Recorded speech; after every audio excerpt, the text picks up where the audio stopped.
He said, I'm not kidding. It's like a million Christmas mornings all in 10 minutes, which that is awesome. I'm stealing that and using that everywhere.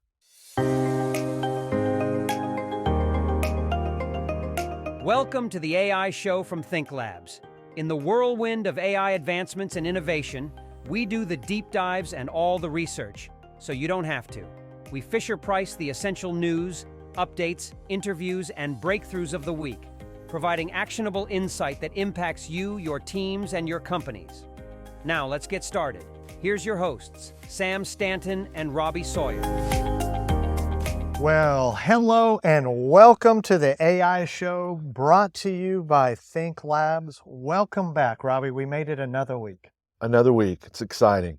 I think we're one of the few podcasts that we can actually reach out and individually thank every viewer and listener. Yeah, the room's getting a little more crowded. Your mom has a few more people to engage with. I think she had her dog watch as well. Nice.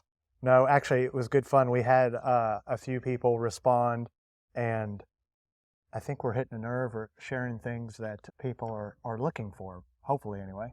That's our intent. Yeah, and what's fun is they don't even know they're looking for it. That's right. No, so just a big quick overview. We're here to look at the news that's happened this week, open your eyes to some of that. But as with everything we do, we look at it and say, what is happening of interest that could be applicable to working professionals in our industries, and how might that work or not, right? Yeah. And we're constantly with our feelers out there, seeing how people are reacting, what they know, what they understand, and where there are opportunities. And so for our show, we'll typically go through a couple major highlights of the week that should bring some insight to you that you might be able to share in meetings that you have or think about. And then we'll go through a bunch of hot shots, which are all these quick highlights and headlines that have happened. Yeah, different articles on different subjects related to AI. That's pretty shocking, some of the stuff that came out this week. It's awesome. Yeah, it's fun stuff. I mean, we just now got off a Zoom where we're actually saying, we saw this week. It sounds like it could totally work and solve a huge problem that our client has. So we'll probably share that here in a little bit. Yeah. That was just an all of a sudden add-on as of minutes ago. Yeah, I think a lot of people that have different, whatever your job is, it's always fun if you have the type of career or the job where you go in and it's let's just say every month it's different, or every week it's different. Literally every day, it seems like for us. Certainly hanging out with you, it's like every single day there's something new and cool that's happening, and it's fun to share it with people. And quite frankly, they do not know that they're not looking for a lot of what we're sharing with, which is the aha moment as a professional, to be able to share something with someone in an industry to immediately show crazy impact on their efficiency. It's crazy. It's fun. And it's just like yesterday, we're sitting in a meeting and we're sharing things that, I guess maybe since we're so embedded in it, it's like, duh, that's kind of obvious. And people look at you like you're giving them chocolate for the first time, right? They're like, what in the world? Yeah. Anyway, let's get into it. So what's our first kind of big topic, or what are we going to do first, Robbie? Well, I mean, I think the first thing that we really should hit on, again, this podcast is not meant to be a commercial for all things Think Labs or Red Button AI, but what has happened in the last week or so, even though it's been in development for a while. Yes, we'll talk about boggler.ai, but what's happened specifically that we really haven't shared with a lot of people until this week is Boggler Assist. Boggler Assist. And maybe you can sort of back up a little bit and share with us how Boggler Assist sort of evolved out of what we were doing and have been developing with Boggler AI. So we definitely have a bunch of different embers in the fire that relate to AI, or back to our mantra of elevating experiences and empowering people, right? Yeah, there's a lot of branches to that tree. Yeah, sure. and one of them that we both got excited about was actually pulling out a functionality that we're building into another product, which is basically the capture of an engagement or an interaction or a presentation and using AI to capture that and make sense of it quickly. So that was a cool piece that we thought of a while ago, and it's being developed into one of the products. But man, we had an aha moment of why don't we pull that out and make that a standalone? And that's what Boggler Assist is. Boggler Assist is simply an app that goes on your devices, on your desktop. It goes on your phones or whatever it may be. Watch, it goes on your watch even, Robbie. Yeah. We didn't ask for that, but the guy said, why not? We said, this? okay, let's go. Sure. But what it simply does... We didn't know we does, needed that accessory. We'll take it though. Because we need to use AI in as many sentences as we can, because that's what corporate America needs to hear. But we do use AI throughout this whole process. So we use AI to take what is an average microphone and dial it up so that it really captures perfect audio and cuts out all the other mess around. So there's one part of the AI, okay? Right. And then AI is used to capture in real time. This is one of those another aha moments when we come in and see it. Everything that I'm saying right now is being written in text right now inside the app. So it's transcribing it, right? And then it takes it and it throws it into the Boggler GPT, if you will, and makes sense of the whole thing. Now we've got, as Robbie saw on the screen today, an entire page-long algorithm recipe instruction that says, look at this transcription of what happened and do all these different things. Right. Now the crazy thing is that it does it all in a millisecond, and then it spits out a beautiful executive summary. Yeah. It spits out, here's your exact meeting notes, like Cornell University suggested should be done, right? Yeah. It creates action items. It creates follow-up email. It listens for, did anyone have any unique or different ideas, different than what the conversation was, and what would that look like going forward? Right. And it does all that literally, honestly, it's not in seconds. It's like 2 minutes. The minute you're done with your hour-long meeting, it says, hey, here's your entire summary. Here's all those things. So really a cool piece of tech, which we've been goofing around with. And then what's happened as of late is as soon as you show it to someone, they're like, yes, I need it right now. Yes, I need it right now. And what we've done because of all that need is we've tripled down. Fast track. Big time. And put another project on hold, and this thing will be out next week. So you definitely have to tune in next week. I don't know what we do for the rest of this podcast, but next week you definitely have to tune in because we'll be giving everyone a link so that you can go get your own assist and start doing it. Now you're going to have to start thinking about what are the faces you're going to use when doing it, how smug you'll be or not, and how sincere you'll look, because when you're sitting with a client or a partner or team members and you're not taking a single note, and instead you're 100% focused on them, right. They're looking at you like, what is this person doing? I mean, I think we've used it now probably in 10 or 12 different situations, in person, online, and on calls. On calls. And it's been funny. It's like, hey, you don't mind if we use, if we boggle this conversation. Which they laugh and go, okay, here go the nerds. Right. And they're like, oh yeah, no problem. Yesterday we were in a big time office yesterday with, high level C-suite executives, and did the same thing and sat it down. It's like, you are able to recap that entire discussion. Yes, okay, cool, it records. Yes, okay, cool, it transcribes. But to make sense of it. But to make sense of the transcription is mind-blowing.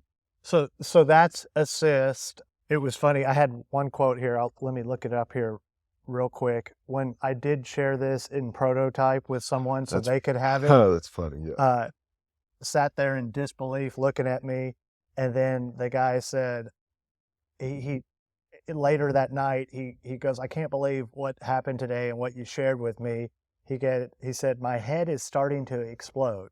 He said, I'm not kidding. It's like 1,000,000 Christmas mornings all in 10 minutes, which that is awesome. I'm stealing that and using that everywhere because everyone can relate to that Christmas morning when you're coming down and hoping that Santa Claus delivered what you gave them on your note. Yeah, because not to continue down this road necessarily, but it is for me personally, whether I'm having a conversation with someone or if I'm on a Zoom or Teams, when you know that they're typing because they have to keep notes, or you're engaged with them face to face and they're not engaged with you because they're having to take notes. The ability to completely eliminate that and to be able to have a one-on-one conversation with someone and know that you're not forgetting anything or missing anything, to forget what the guy's name was, but that to his point, it's like, oh my God, I don't have to think about any of that. Someone else who's playing with it in beta, Freddie Muller. Shout out to what's Freddie. up, Freddie. He's one of our best guinea pigs for trying our stuff. Here, Freddie, try this. But he said it enables me to completely focus on the person in front of me. Yeah.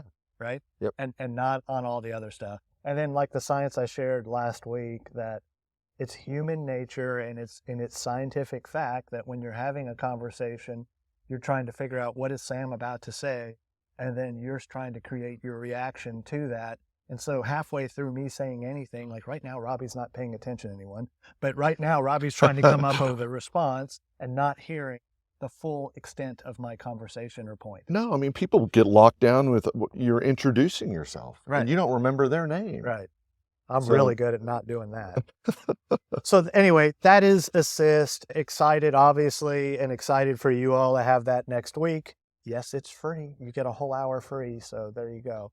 Another big announcement for this week is everyone's been waiting. When's it coming? When's it coming? Everyone that is currently on Boggler has been using our research model, which should not have worked past 10 people, but we have like 800 something on it. The training wheels still have a lot of tread on the wheels, for which sure. Speaks a lot to that. But what's happened on that and that delay was this tech keeps changing by the week, and we took a completely different route with our ability to customize it for each individual. But in the end, the new launch will be next week. It has to be. We're using it at an event. So we'll have that as well for you next week. So that's where V1 is. V1 will have your ability to do all that pre-styling, which it takes the brain surgery out of this stuff, right? Because the hardest part is coming up with the best prompt. Yeah. And so with the pre-styling, you're able to choose, hey, I need to create an email. And hey, this is a business email, or no, it's a fun email. And I need to do it. That was a mind blow for that group yesterday. I need to do it in the voice of my company. Right. Right. Or in the style of whatever. So to have that ability is great. It will begin doing the private learning and training, and then we'll be rolling out 1.2, 1.3 here very quick, which keeps adding more and more features. Anyway, that's V1. What else? Let's just do a quick hit on Facilitated. I know we brought that up last week a little bit and shared with folks exactly what our Facilitated AI experience is like and how impactful that can be. And again, we keep bringing up the meeting yesterday, but that was pretty eye-opening. Well, we've had as well. So again, our emphasis is AI literacy or fluency or IQ. We're trying to figure out those three, so let us know which you think is the best. But let's just call it AI IQ. And that is first giving people the understanding of what all this is and why it should be relevant to them and how they might use that, right? That's the first part, which it seems elementary to us, but I went to a heavy nerd event last night, and the big time presenter they flew in from New York, he started with that too. I'm like, man, is this not retrograde for everyone in this room? He went but you need to do that. Full on base, yeah. Okay, so anyway, that's the first part, is that educational component, then it's the tools, and then what happens is people are fully drinking the Kool-Aid, and they're now, great, I see it, I get it, how do I use it specifically with what I'm doing? Yeah. And I don't have a clue, can you guys hold my hand and walk me through it? And that's what Facilitated is. So we embed with your company, within a division, with your team, and we get a small group.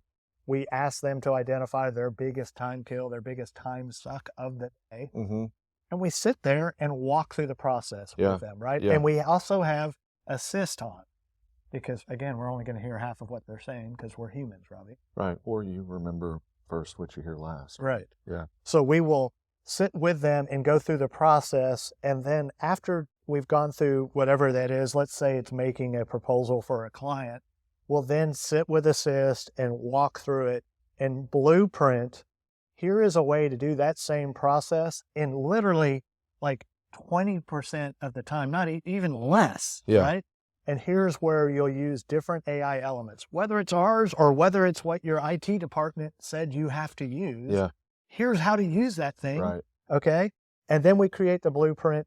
We then send them off to school and have fun, folks. And then we come back 2 weeks later and look at how that process has worked. We make any tweaks, we hear back from them, we revise, and then we harden their blueprint. And now that blueprint can be used for the rest of the department and for any new hires or anyone coming in. Yeah.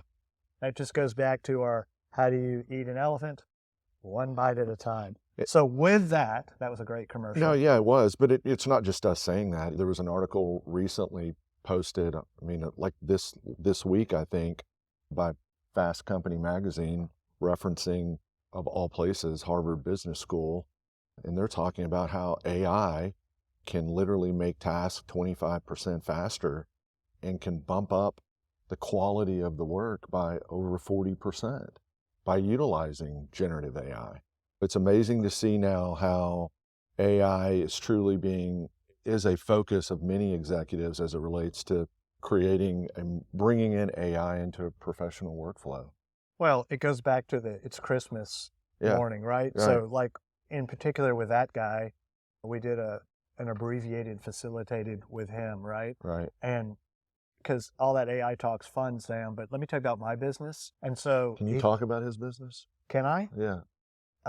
Because when I talked to you about it, it was hilarious because it seemed like you had been in that industry for 20 years. So he is a helium explorer. Yeah, there's a lot of people listening that have no clue of what. So he wears this pith helmet, and he's got like a Ghostbusters backpack on, and he's looking for helium. Okay. Now, what he does, though, it is interesting, and there aren't many people that do that. There's a bunch of monopolies that do that, and his exploration company goes and looks, and when you find your helium, you're basically pulling out all this gas, obviously, but only 1% of what you find is actually helium. Okay. There's been no real transparency or understanding for a helium customer, where it comes from or what it should cost or do all that kind of stuff. There's been no amalgamation, if you will, that's a big word, of all the information and education around that. And so he's written a bunch of papers. He's been to Congress talking about all that, because helium isn't just used, believe it or not, for birthday balloons at a birthday party. It's used for all kinds of things. It creates this chamber whenever you're building a microchip or whatever that you need to have completely free of any contaminants, trash in the air, dust in the air, whatever. You basically fill it full of helium and it cleans it, so it's used for MRIs and blah, blah, blah, blah, blah. Okay. All that said, obviously I learned a lot sitting there and listening, but so did Boggler, right? Sure. And he had just hired a ghostwriter to help him do a whole report at length about the uses and blah, blah, blah, blah, blah. I was like, oh, really? Like this? And boom, it spit the whole thing out, right? Okay. Oh, but do it in the voice of this guy or this company or in this, and not advisory, but compliance board. Okay. And it did. And then it was endless, the things we started to go through. And it was just, his eyes couldn't have been any bigger when we were done. But he said, and he's right, this will absolutely change not only my business, but our industry. Yeah. And you talk about an old industry. He can disrupt that in no time, just from logistics of trying to figure out where they should be exploring. I mean, now using the visual components that are now embedded in so much of the generational AI, to be able to take a photo of a landscape and say, compare that to the last 5,000 drills we've done. Is there any commonalities there? I mean, it's just stuff like that, right? Yeah. So awesome information and very interesting. That was more helium than we did. Yeah, but you hit on something though. Let's talk about the visual advancements and what's happened, because that was really fun. So GPT-4, which just keeps evolving and evolving, and so everyone knows Boggler in the end connects to all of these. So when we talk about how great GPT is or whatever, we're excited because that's going to be integrated into Boggler. When we talk about Cohere or Claude or whatever they're doing, same thing. But right now they added a visual component, and it is fascinating. There's two different elements to it. It's visual imaging, so you take a photo with your camera, and we talked about that a little bit last week, about take a photo of, well, maybe it's something like this up on the screen here of, here's my flow of how my data is going to go. Does that look right? So instead of me trying to type in and say, hey, I'm trying to do this flow, this or this or this, look at this diagram, tell me what I'm missing. And it'll instantly go, well, this looks like this is a diagram for data flow with inside a generational AI flow. It looks like you're missing this piece and this piece. You might consider this. But doesn't it need a little prompting to begin with? Yeah, you give it, a you little put bit the of image and then you say, this is my data flow. What am I missing? Yeah, right? Gotcha, yeah. And that was another interesting thing this week too. We're kind of called to task at a couple different things of, okay, well, let's just see it work because I couldn't get it work, right? And so we would pull up Boggler and say, okay, what were you trying to do? And so they told us, well, I need to know how to I need to create a class curriculum. And so it's okay. So we gave the prompt, and then Boggler came back with a beautiful, here's a whole curriculum based on that class.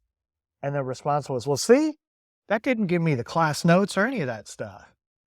And Robbie and I had that moment of looking at each other like, what? No. This is not a Google search with here's your response. This is a conversation. And you're being really nice, because some of the other, the reality, and we'll say it all the time, and and if you've used any type of generative AI, you know it's not a Google search engine. But it does not know what kind of printer you have, if you need to change the ink. It doesn't know what kind of laptop, and doesn't know if you say my laptop won't turn on. And you probably don't want it to know. No. Right? No, for sure. You don't want it to have that. Right. But but the point was with them on that particular case is like, oh, great. Well, that's a great start. Now let's dive in. This looks good. Course 1, class 1 looks great. Create class lessons for that. Right. And then it did. So, again, another eye opener. You're not just doing a simple search. You're not doing a simple research prompt. No. You're entering into a conversation. You're using collaborative AI to get to your endpoint, and you're just doing it in 1/10 of the time. We have said that from the get-go. We refer to Boggler. It's a collaborative AI resource. It's not referred, when it comes to generative AI, we call it collaborative AI, but you don't hear a lot of people saying it. No, and I but love it's so true. I love the analogy of it's an assistant that's sitting next to you going, what else do you need, Robbie? What else can I do? What else can I do? Right. And if you were doing this a year ago, it's almost a year now since this has been out, your assistant would have had the capabilities of a 5th grader. Okay? And then about 3 months later, when it advanced a little bit more, it moved up to a sophomore in high school. Currently, the GPT-4s and the Cohere 2s, it's equivalent to the education, understanding, conversation that you would have with a first-year PhD. Yeah. And I can remember my first year when I had got my PhD, and I was a smart guy. I don't even have the P part. I didn't have a PhD, but that's the fact of that. So you have that intelligence sitting next to you, but even if you're just talking to the person next to you, you got to give them more direction than I need a whole class outline, go. Yeah, no, for sure. And it does require a little bit of effort to start, but the end result is way more productive and way more useful. Let's talk a little bit about some of the things that have happened in the last week or so. And you want to hit on what you did last night? Because I would have loved to have been a fly on the wall. You say that, but you were invited, Robbie, and I you know, gave but me a hard no. but I'm not sure. Yeah, I'm not sure I would have really been able to mingle very closely with some of those folks, because I always joke around about being the dumbest guy in the room when it comes to tech. But the event that you went to last night, holy cow. If you're watching this, I hope you can see the jealousy on Robbie's face, knowing that he missed out on. So are you now like a bona fide, you're a member of the Dallas AI Club? And that I don't know if there's an official card carrying whatever. No, that would be a pocket protector wearing. So last night, thank you for that beautiful setup. No insult to anyone that is listening that may be in. No, they wouldn't be insulted. They would think they would appreciate that. Right. No, last night I went to the Dallas AI Club, which that's a fun story on its own. It went from just a couple nerds hanging out to now I think they said the membership now is over 3,500 just in Dallas. Right? Wow.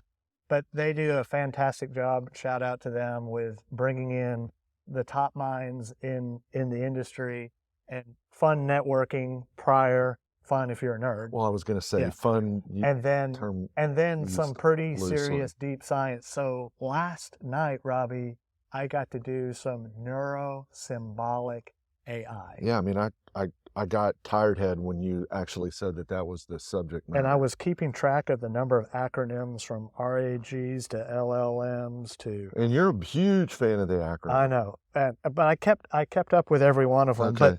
But it was fascinating. So a couple things to think about that did happen. So it was about 100 people in the room. There was a brilliant mind from IBM there who's working on that project of what the neuro-symbolic is. And that's just basically, as we've seen with generative AI, the hallucinating that it does, where it's that happy puppy that just wants to give you an answer no matter what. So how do we make those responses more precise and more accurate? And that's by applying a next level, a superpowered AI that's based on reasoning, Okay. not based on, I'm guessing what your next word will be, Okay. and presenting examples.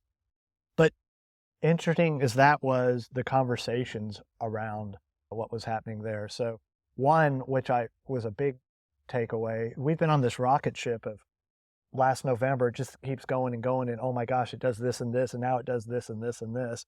One of the big things I learned last night that they're thinking, and it's all a guess at this point, but that rocket ship's going to plateau a little bit. It's going to have to. But the reason being is those rocket ships, those new models are trained on the information that's out there. So since GPT-4 or Claude 2, there hasn't been that much new information. There's been synthetic regenerated information. So maybe we are going to plateau a little bit for the next couple updates before it starts taking off again. The other thing is they're all clamping down now on where that information was received to do the training. So that might hamper it. So it'll be more about making better use out of the knowledge that's there than it is adding more knowledge. And that kind of goes back to if they stopped everything right now, it'd still take us 10 years to figure out all that. So that was really interesting. The other thing was, it's Dallas AI. I think it came out of the University of Texas, which would make you tend to believe that it's going to be a bunch of young folks who are just like talking a different language, literally. And it wasn't. One of the guys I was sitting with at the table said, have you looked around this room to see that there's no one under the age of 30 here, or maybe even 40? And it was all kind of senior exec sort of folks. One guy said he was from DeepMinds, another was from OpenAI. Obviously, a ton of people from IBM. We were at their innovation center, which I think they were trying to rip this place off. If you look around, really, yeah, I think so. Yeah. But it was a cool evening. It was also interesting when you look at Red Button and what we do. Is we do go in those back rooms and understand what's the technology, what's the innovation available from developers who know how to build the things. They don't know how to use them. Right. So when I'm from the front of the house, I'm up serving the hamburgers and they're back there making the hamburgers. It was kind of an eye opener for them, for me to say, well, this is what people are looking for or asking, because they don't know that. They're just building better code. Right. So that was really fun. Met some cool people, talked some nerdy nerd, and on with the day. Yeah. Was that group meet every week? They meet once a month. They were doing quite a serious virtual thing, but now we're back to in person, which was fun. And of course, if anyone would like it, Boggler Assist was in attendance, and I'm happy to share those notes so that you can up your neuro-symbolic AI. Yeah. You want me to get that for you tonight? I actually have access to that. Okay. You shared that with me. So, yeah, that was a lot of awesome information. Let's get into some hot shots, Robbie. Let's do it. Let's right off the rip, what do you make of what LinkedIn has done. What did they invest, like Yeah, I 8 or mean, $10 they billion sat back at that table and they said, "Here's all my chips. We're gonna put them in right here in the center." Because, I mean, let's be honest. Because People, everybody needs a what do they call it? A job seeker coach, right? well, it's that. I mean, part of it, people are doing on their own. That's that whole discussion of you can decide whether you want to use AI or not, but your people are anyway, Mm-hmm. right? That's the case. I mean, I would love to know the number of how much of the content now on LinkedIn is generated content and not like, here, let me write a post. And we're bad for that because we've been showing people how to do a lot of that, but I think that's the case. But the Gotta crazy remind thing is people here, to take all of the rockets and all of the emojis out of their exactly. their But that's the posts. crazy thing here. They didn't just say, yeah, we're going to jump in and we're putting $1 million against it or $2 million. They put 10 billion. That's with a B. Yeah.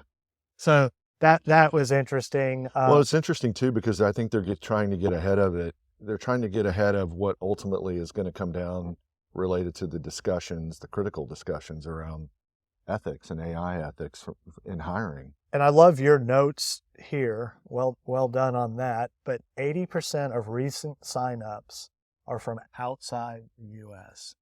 And that we can relate to. So as we're speaking with all of our developers that are from different countries and continents around, because that's where the expertise is, and they're speaking in good English, much better than my whatever they're speaking. Yeah. We use the transcription and the live transcription and translation.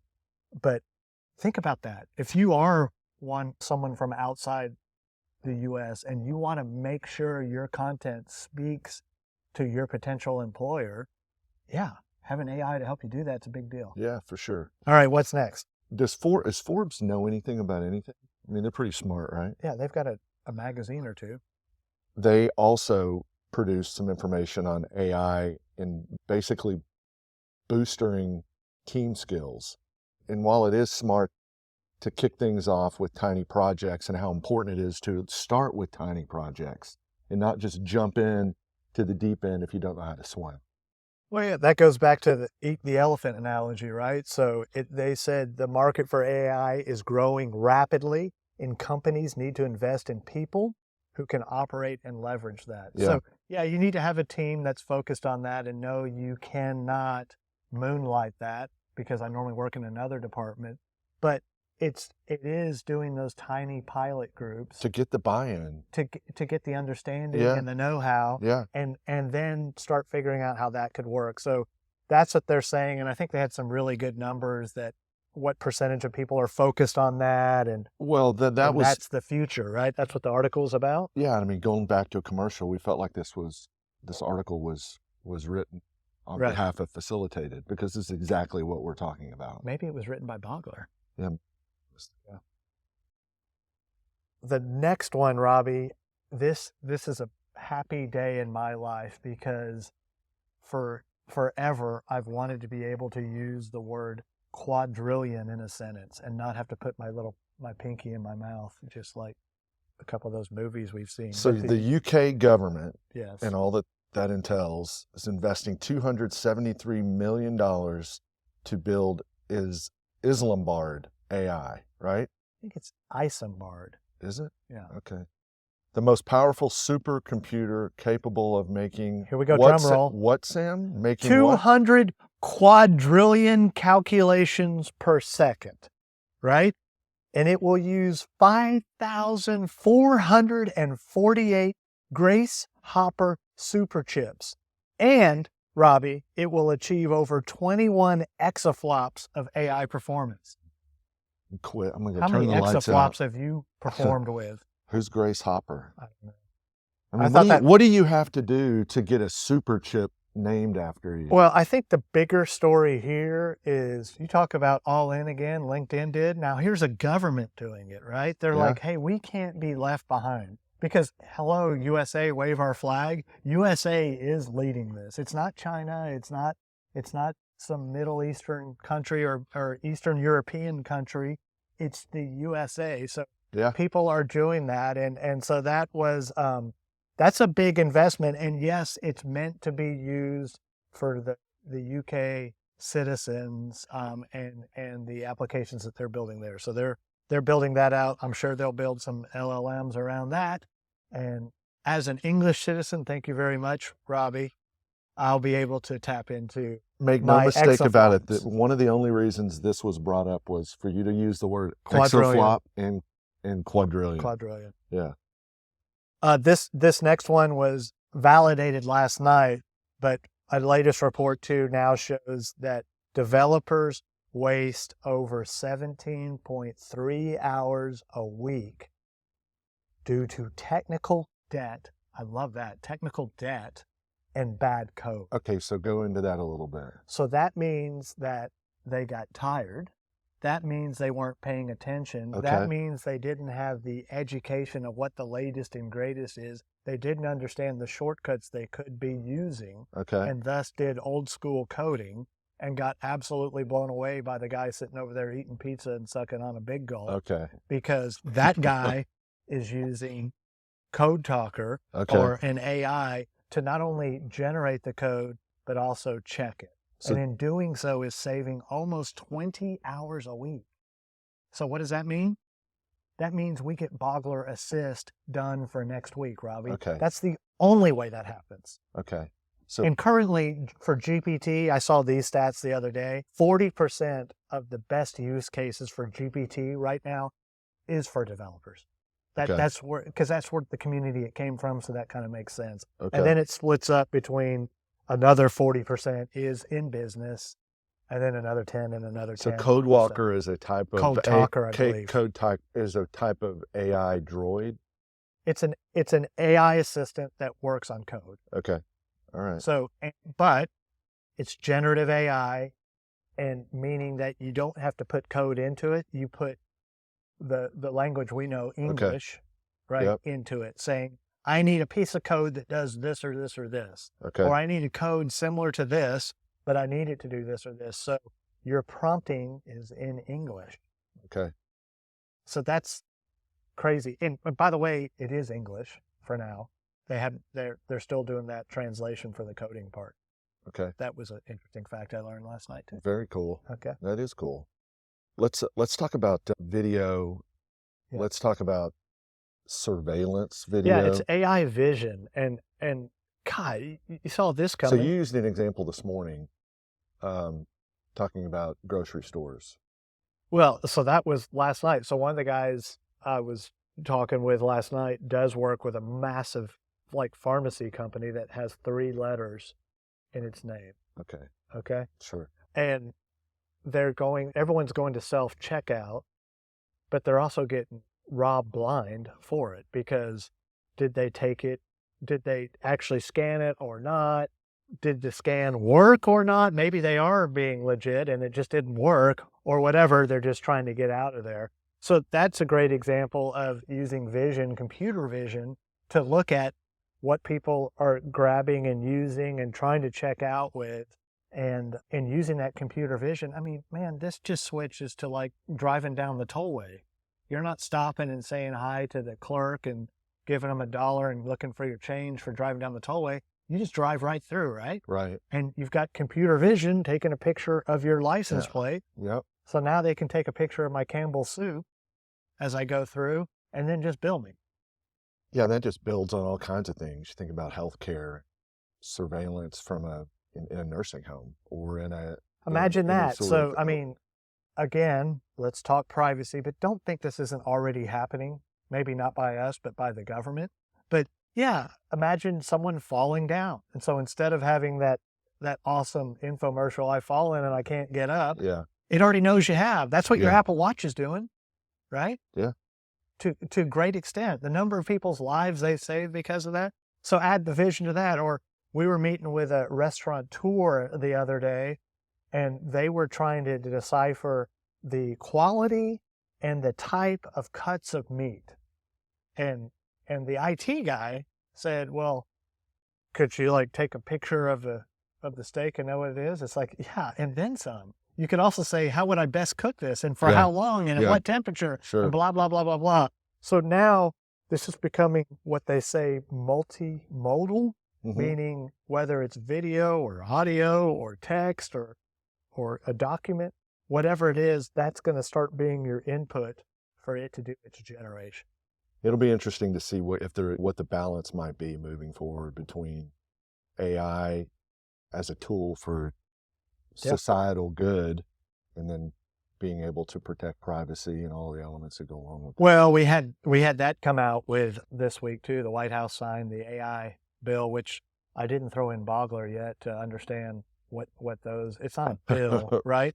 But to understand what those precautions are. But it's a little bit of a silly talk because everyone's talking about biases and how can you control the bias? Well, I mean, that's your life is biased. Everything is biased, good or bad. It's biased. Yeah. And the reason you tune into something is because it's biased in the way that you like.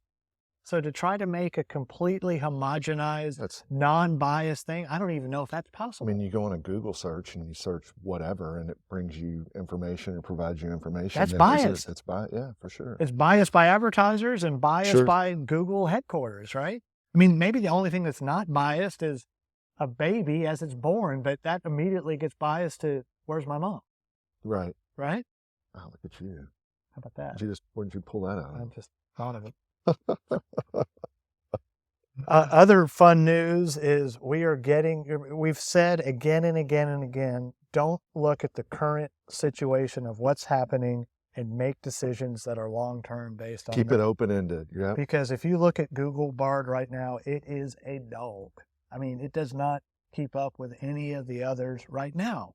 But don't take your eyes off it because they're getting ready to launch Gemini and Stubbs and a couple other things, which honestly, with the resources Google has and all and the things behind them, that's going to be a big, big deal. Yeah. So aren't both of those related to their cloud services? Yeah, so that'll be some embeds and there'll be standalones as well that you can go use. But again, it's this horse race of who's better this week. It's not this year. I remember when we used to buy minivans, right? And it was Honda and then it was Toyota and then it was Honda and then it was Toyota. And who's releasing the next one? It's the same thing, except it's not done every 5-10 years. It's done every 3 months. Before we wrap things up, there's something that we both got exposed to this week that's pretty cool in terms of new tech that's being driven by AI. On a nerd level. Yeah, on a nerd level, and I'm not sure that a lot of the models walking the runway at the New York Fashion Show that were actually wearing these devices knew exactly what they were. They were hot nerds. Yeah. So what it was is called Humane Pin. Okay. And so a husband and wife actually that worked at Apple and like to take credit for designing everything, and maybe they did. Yeah, sure. Developed a standalone AI assistant that's about half the size of a old cigarette box. Well, do they still have cigarette boxes? They do, but I think it was, remember the iPod that came out that was the mini, that was the square? Yeah.